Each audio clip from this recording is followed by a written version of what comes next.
Üks väga tüüpilisi asju, mida inimesed kultuuri suunast arvavad, on see, et see on lihtsalt üks mõttetu igavus. Aga kas need inimesed ei tahagi teada, millised erinevad religioonid meid ümbritsevad? Või kas nad ei tahagi ennast täiendada näitlemise alal? Või tantsida rahvatantsu või hoopis midagi kolmandat? Aga kas sina tead, kuidas dateerida mammutipoja vanust?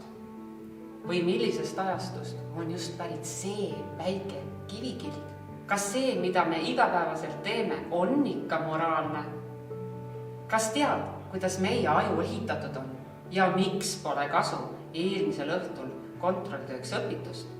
Kas sind tõesti ei huvita see, kuidas riigiseadused toimivad või kas nad üldse tegelikult toimivad ja kui palju me teame riigiseadusi? Kas sa ei tahagi minna praktikale Setumaale ja intervjueerida mõnda kaunist setut, kelle lapsepõlvemälestused on tagasivaates nii soojad ja helged, et panevad tahes tahtmata pisara voolama? Sest kõik see, mida me näeme, teeme ja tunneme,